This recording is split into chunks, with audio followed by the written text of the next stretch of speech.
Hello everyone, I am Dr. Lakshmi, Assistant Professor, Department of Botany, NSS Hindu College, Changanashiri, Kerala. Today I am going to deal with a topic of microbiology.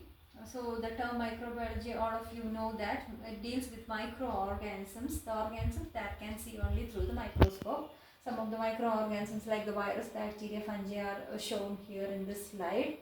And you know that these microorganisms are causing some of the microorganisms causing diseases in plants and animals. And how they cause the disease means they have a hidden weapon known as DNA or RNA, which can multiply inside the host cell as it is given here in the slide. And after multiplying the each DNA will form a individual coat and released as new young ones by lysing the or by killing the host cell. This is how they are replicating inside the cell using the hidden weapon called DNA. So my question is, which is the smallest infectious particle? Is that the virus or bacteria or any other organism? So today we are going to discuss about the smallest infectious particles. They are nothing but the prions. What are prions? So today we are going to the details about the prions. Prions, they were initially thought to be a virus, but the discovery by Stanley Prusiner in the year 1982, they came into light like that, and they are the misfolded protein that replicate and cause disease inside the host cell. For this discovery, he got Nobel Prize in the year 1998. So what are the peculiarity of these prions? Prions have no DNA or RNA. Don't the statement get puzzled you? I already told that microorganisms have DNA or RNA, which are the hidden weapons. They are used for multiplying and causing disease inside the host cell. But here it is written that no DNA or RNA is there for the prions. Why it is so? Then how it will replicate or cause disease? We will see in the next slides or coming slides. So another peculiarity is they are resistant to heat, radiation and chemicals. They are 100 times smaller than the virus, smallest known virus, and they are difficult to decompose. They can survive in the soil for a long year. So before going to the details of infection, we will see the basic structure of prions. The interesting thing is that prions are present in our central nervous system. Normal prion proteins are present in the central nervous system. It has a alpha helically coiled structure as shown here, but when it cause disease means when it get a misfolding, or if the conformation is changed to a misfolded structure as it is given here, the helically coiled structure is changed to a beta pleated sheet like structure. That the conformations of amino acids you have already gone through your chemistry classes. You know that about this alpha helical and beta pleated sheet like structures. So this is the conformational change causes the infection or infective nature of these organisms, not protein particles. So you may heard about the mad cow disease and bovine spongiform encephalopathy in cows, and also this Creutzfeldt-Jakob disease by the found in the humans also. They are because of the infection by these prions, and how they are carrying out their function. Pause.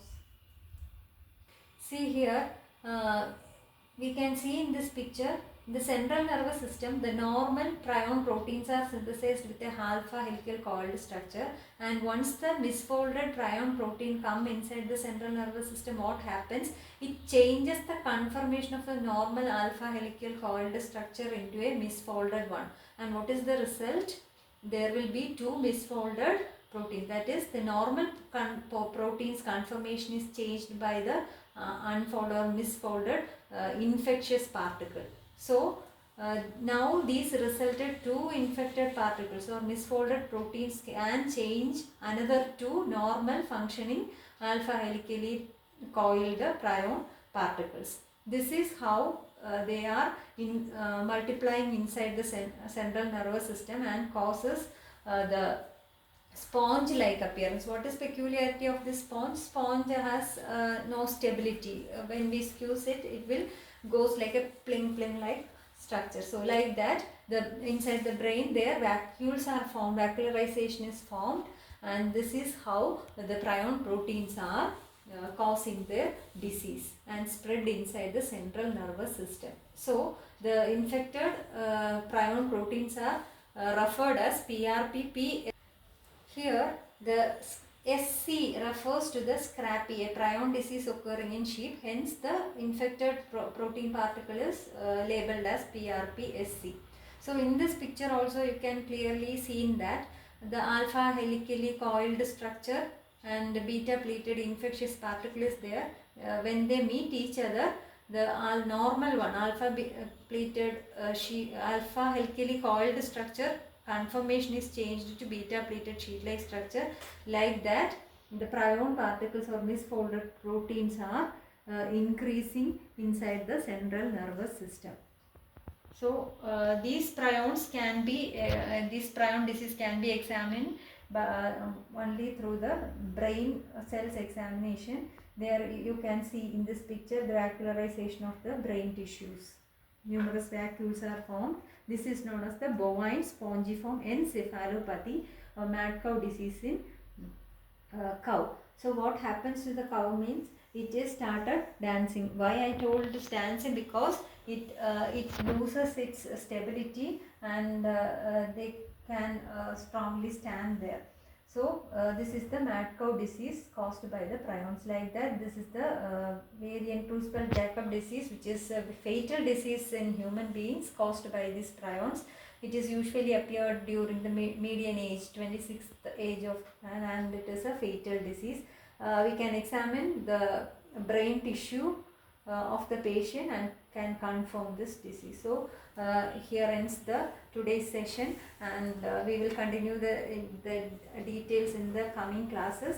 So today I have given here some terminologies that we have gone through today.